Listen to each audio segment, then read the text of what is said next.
할렐루야. 4월 26일 월요일 아침 기도회를 시작하겠습니다. 오늘도 하나님의 말씀의 힘으로 하루를 사는 우리 모든 성도님들 되시기 바랍니다. 오늘 하나님의 말씀은 출애굽기 12장 21절부터 36절까지의 말씀입니다.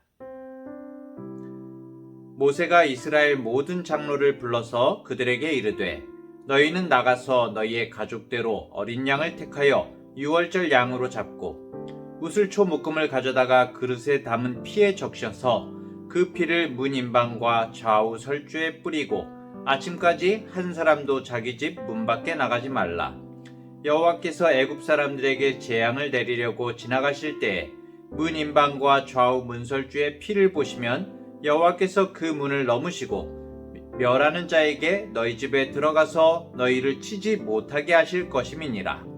너희는 이 일을 규례로 삼아 너희와 너희 자손이 영원히 지킬 것이니 너희는 여호와께서 허락하신 대로 너희에게 주시는 땅에 이를 때에 이 예식을 지킬 것이라. 이후에 너희의 자녀가 묻기를 이 예식이 무슨 뜻이냐 하거든 너희는 이르기를 이는 여호와의 유월절 제사라. 여호와께서 애굽 사람에게 재앙을 내리실 때에 애굽에 있는 이스라엘 자손의 집을 넘으사 우리의 집을 구원하셨느니라 하라 하매 백성이 머리 숙여 경배하니라. 이스라엘 자손이 물러가서 그대로 행하되 여호와께서 모세와 아론에게 명령하신 대로 행하니라. 밤중에 여호와께서 애굽 땅에서 모든 처음 난 것 곧 왕위에 앉은 바로의 장자로부터 옥에 갇힌 사람의 장자까지와 가축의 처음 난 것을 다 치심해 그 밤에 바로와 그 모든 신하와 모든 애굽 사람이 일어나고 애굽에 큰 부르짖음이 있었으니 이는 그 나라에 죽임을 당하지 아니한 집이 하나도 없었음이었더라.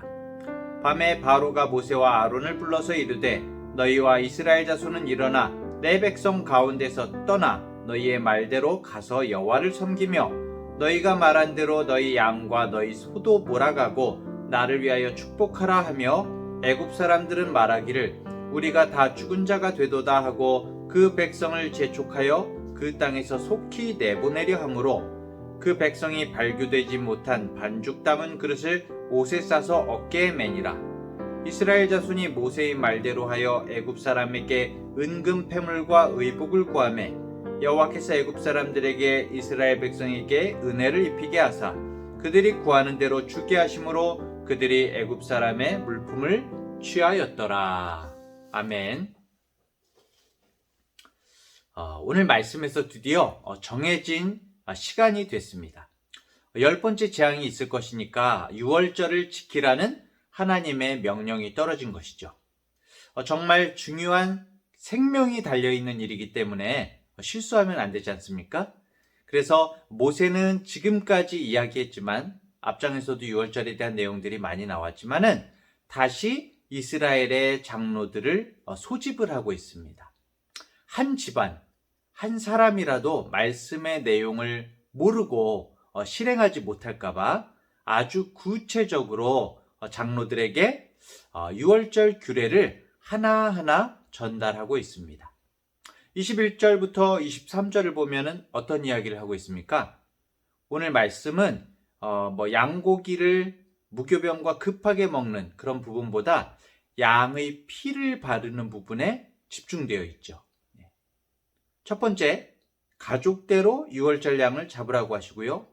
두 번째, 우슬초로 그 양의 피를 적셔서 문 가로 세로 기둥에 바르라고 하시고요. 세 번째, 마지막으로는 아침까지 절대로 문 밖으로 나가서는 안 된다는 것입니다.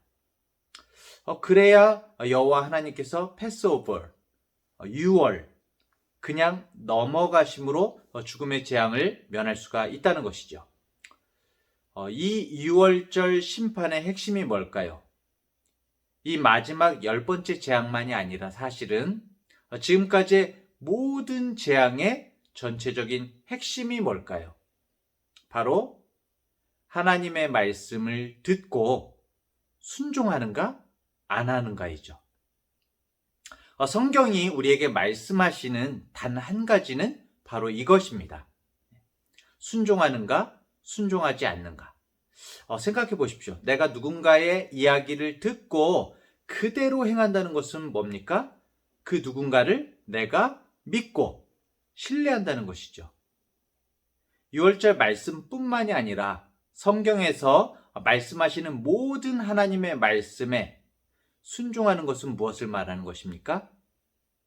그 순종 자체가 저는 하나님을 믿습니다, 신뢰합니다 라는 믿음의 고백인 것이죠. 어린아이가 아빠 엄마를 정말 무한 신뢰하면서 아빠 엄마가 말하는 것을 전폭적으로 믿고 따르는 것처럼 그런 것이죠. 우리가 정말 하나님을 믿는다 하지만 하나님을 향한 믿음의 차이는 무엇입니까? 내가 말로만 믿는다 하는 것과 정말 말씀대로 순종하는가, 행하는가에서 그 믿음이 나타나는 것이죠. 모든 성경은 계속해서 우리에게 묻고 있습니다. 순종할 것인가? 불순종할 것인가? 오늘 6월절의 말씀도 그렇습니다.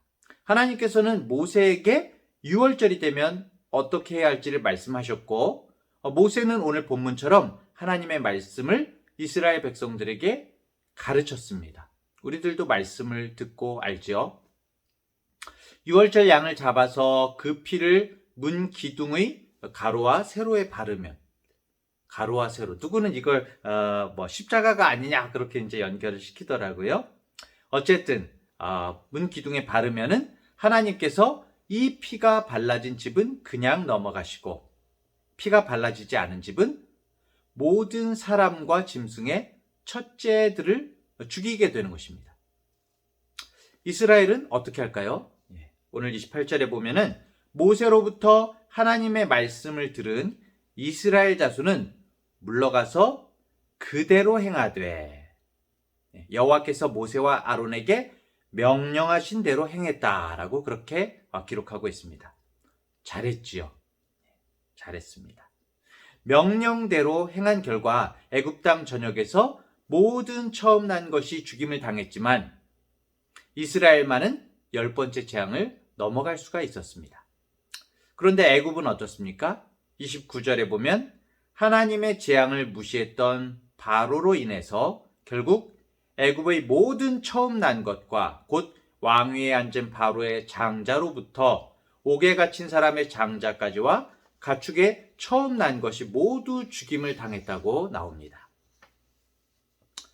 그렇다면은 만약에 모세에게서 하나님의 말씀을 들은 이스라엘 백성 중에서 어떤 사람이 하나님의 말씀대로 행하지 않았다면 어떻게 됐을까요? 그가 아무리 이스라엘 백성이라고 할지라도 죽음이 그 집을 그냥 넘어가지는 않았을 것입니다. 반대로 애굽인이라도 이 복음을 듣고 순종했다면 살아남을 수가 있었을 것입니다. 이스라엘이 하나님의 말씀대로 행했다는 것은 하나님을 믿는다는 의미이고, 그것을 6월절을 통해서 정말 절절하게 경험하게 된 것이죠. 6월절의 순종을 통해서 믿음을 고백한 것입니다. 이렇게 하나님을 향한 믿음의 실체는 결국 말씀에 대한 순종의 결과로 나타나는 것입니다. 사람들이 믿음이 먼저다, 행위가 먼저다, 그렇게 막 말들을 하잖아요. 그렇게 따질 의미가 어디 있습니까? 믿음과 행위는 그냥 같이 나타나는 것이죠. 그것이 바로 당연한 것입니다. 하나님께서는 오늘 24절부터 28절까지 이 6월절의 사건을 모든 이스라엘에게 규례로 가르치고 계속해서 기념하라고 말씀하십니다. 하나님께서 이스라엘 백성들에게 계속 이 6월절을 지키라고 하신 이유가 뭘까요? 중요하다는 것이죠. 바로 하나님의 말씀에 반드시 순종하고 따라야 한다는 것을 잊지 말라는 것입니다. 그런데 우리들은 계속 잊어버립니다. 그렇죠? 하나님을 믿는다고 하면서도 바로의 길을 갈 때가 많습니다. 애굽은 이 세상의 것들은 눈에 너무나 잘 보입니다. 우리들도 그렇죠. 정말 세상을 둘러볼 때 너무나 화려하고 풍족해 보이고 유혹적입니다. 반면에 하나님의 언약의 말씀은 눈에 보이지 않지요. 바로가 눈에 보이는 애굽이라는 나라에 집착했고 눈에 보이지 않는 하나님의 말씀을 무시한 결과 애굽은 9번의 재앙으로 고통받았고 결국에는 장자와 모든 짐승의 첫 태생이 죽임을 당하는 참변을 당했습니다. 반면에 이스라엘은 눈에 보이지 않는 하나님의 말씀에 순종한 결과로 죽음이 넘어가는 기적을 경험했습니다. 바로라는 한 사람의 잘못된 판단으로 애굽 전체가 사실은 고통을 받고 결국 가장 귀중한 것을 잃어버리는 슬픔을 당한 것이죠. 그런데 모세와 아론이 보이지 않는 하나님을 믿고 순종함으로 이스라엘은 모든 재앙으로부터 넘어갈 수가 있었고 결국에는 출애굽의 기쁨을 맞이할 수가 있게 된 것입니다.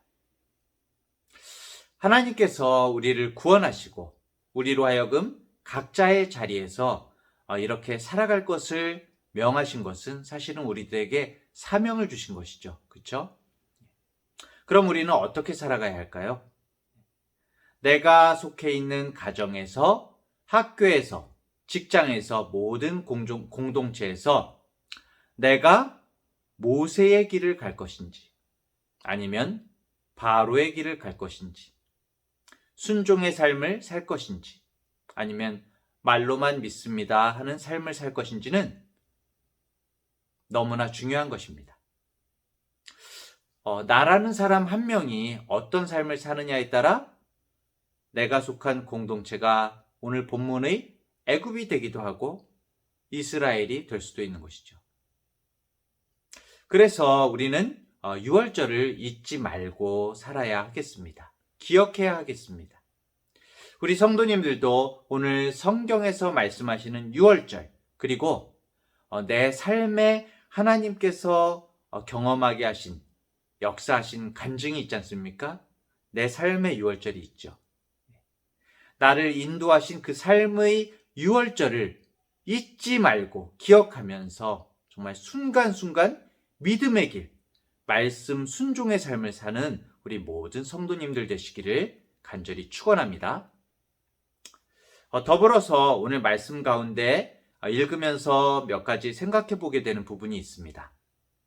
먼저 그 양의 피를 임방과 문설주에 무엇으로 바르라고 되어 있습니까? 네, 우슬초 묶음. 이 우슬초는 구약의 정결의식에도 등장하는데요. 오늘 본문에서와 같이 피를 바르는 일에 사용되었을 뿐만 아니라 나병에서 나은 사람을 위한 정결의식이나 시체와 접촉해서 부정해진 사람을 정결케 하는 절차에도 사용이 되었습니다. 물론 이렇게 우슬초로 번역이 되었지만 사실 우리나라의 그 우슬초라는 식물하고는 전혀 다르게 생긴 식물입니다. 우리나라 우슬초는 이 마디가 이렇게 소 무릎같이 생겼다고 해서 소 무릎같이 이렇게 넓적하게 생겼어요. 풀이. 그래서 우슬초인데 이스라엘의 우슬초는 이렇게 길쭉길쭉하게 생겼습니다. 전혀 다릅니다. 나중에 인터넷에서 한번 찾아보세요. 그런데 그런 부분을 떠나서 이 우슬초라는 식물이 참 읽으면 읽을수록 너무나 복되더라고요. 우슬초가 결국 어린 양의 피를 바르는 역할을 하지 않습니까? 주님의 진노를 피하게 하는 양의 피를 바르는 우슬초. 결국 우리 각자 한 사람 한 사람이 우슬초가 되어야겠다는 그런 생각을 하게 됩니다.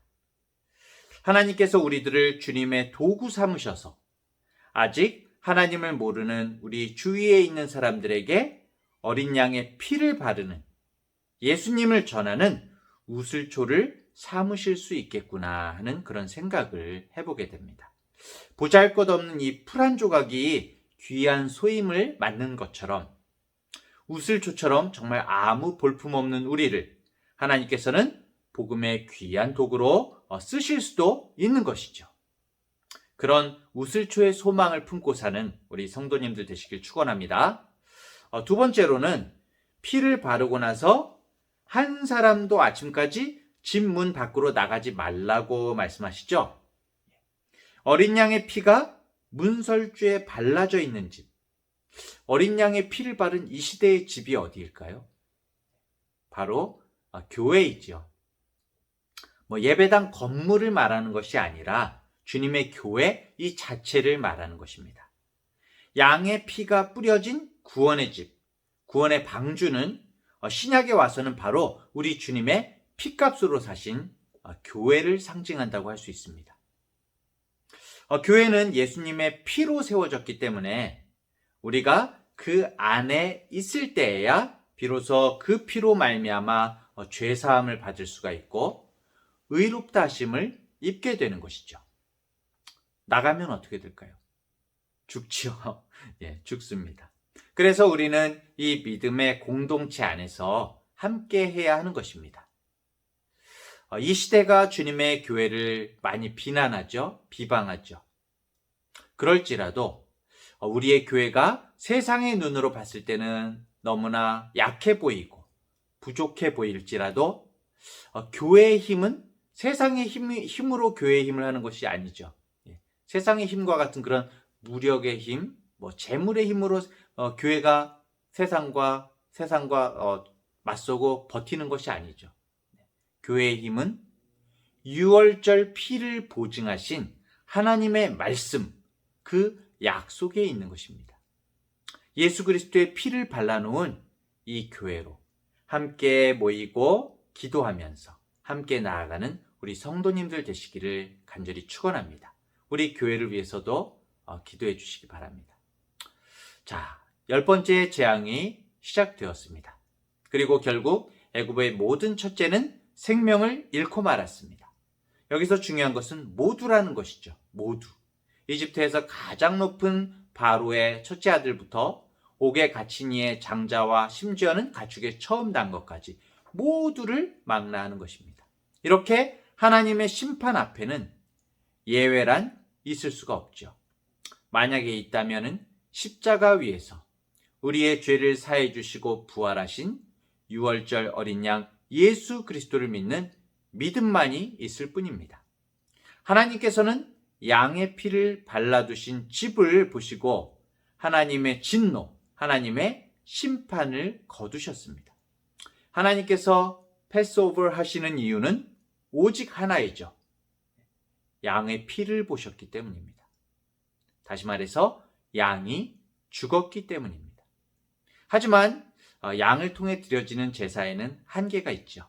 왜냐하면 우리가 아무리 죄를 지을 때마다 양을 잡고 피를 뿌린다고 할지라도 그것으로 본질적인 죄의 굴레로부터 자유로울 수가 없기 때문입니다.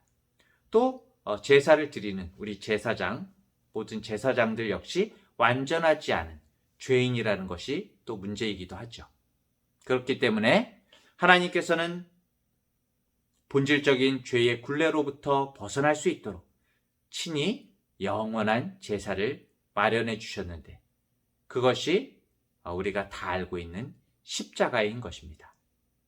그리고 흠없고 죄 없는 완전한 제물과 완전한 제사장인 예수 그리스도를 보내주신 것이죠. 그러한 예수님께서 친히 유월절 제물 되어주신 십자가의 제사만이 완전한 제사임과 동시에 영원한 제사인 것이죠. 우리는 그 예수님 안에서 오늘 거저주신 주님의 사랑과 은혜 안에서 살고 있습니다. 그렇기 때문에 이제는 죄의 굴레에서 벗어나서 주님 안에서 참 복음의 기쁨을 누리십시오. 기뻐하십시오. 요즘에 참 웃을 일이 많지 않죠? 하지만 기뻐하십시오. 오늘 아무리 크고 두려운 고통과 아픔이 있더라도 나를 사랑하시는 유월절 어린 양 예수 그리스도께서 손 벌려 나를 붙잡아 주시고 영원한 천국을 허락하셨다는 것을 우리가 믿는다면, 확신한다면 사실 모든 문제는 너무나 작아지고 보잘것없어지는 것입니다. 오로지 예수님만이 정답인 것이죠. 오늘도 더욱 성숙한 그리스도인의 삶을 살아가는데 매진하는 우리 성도님들 되시기 바랍니다. 우리들에게 허락하신 이 삶이라는 예배를 통해서 무사람들에게 그리스도의 사랑과 기쁨을 아름답게 전하는 하나님의 귀한 우슬초로 쓰임받는 우리 여러분들과 제가 되기를 주님의 이름으로 간절히 축원합니다. 기도하겠습니다. 하나님 아버지, 오늘 말씀을 통해서 우리 모두의 죄를 넘어가 주신 하나님의 크신 사랑과 은혜에 감사를 드립니다. 비천한 우리를 죽음으로부터 보호해 주시기 위해서 유월절 어린 양이 되어주신 예수님의 보혈의 은총에 감사를 또한 드립니다. 동시에 성경을 통해서 주님께서 누누이 말씀하다시피 하나님의 말씀을 순종하는 것이 곧 믿음이요 주님을 신뢰하고 사랑하는 것이라는 사실을 깊이 생각해 봅니다. 주님, 간절히 원하기는 저희들의 매일매일의 삶이 늘 깨어서 주님께 집중하게 하시고 주님의 보혈에 힘입어 오늘도 주님의 자녀답게 주님의 말씀에 순종하며 살아가는 복된 날이 되게 하여 주시옵소서. 유혹과 핍박 앞에서도 담대하게 바로의 길을 거부하고 모세의 길을 걷게 하시며 하나님과 이웃을 사랑하며 주님의 말씀대로 살아가는 우리들의 삶을 통해서 우리 이웃들에게 그 사랑을 전하는 우슬초로 살아갈 수 있도록 붙들어 주시옵소서. 우리에게 허락하신 가정과 공동체와 이 사회에 주님의 말씀이 성취되는 기쁨이 가득하기를 원합니다. 우리들 사용하여 주시옵소서. 오늘도 주님만 바라봅니다. 예수님의 이름으로 기도합니다. 아멘.